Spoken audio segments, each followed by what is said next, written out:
guys, pinalambot ko na po yan. Meron na po siyang gata. Nilagay ko na po yung luya at yung sili na green, isang peraso. Nilagay ko na rin po ang malunggay, dahon ng malunggay.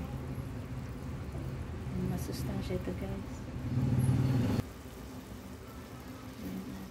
Susunod ko po itong talong.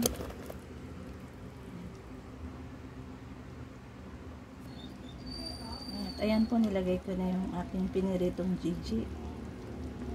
Sahog sa ating ginataang gulay. Lagyan po natin ng asin. Lagyan po natin ng gata. Ayan guys, luto na po yan. Thank you for watching po.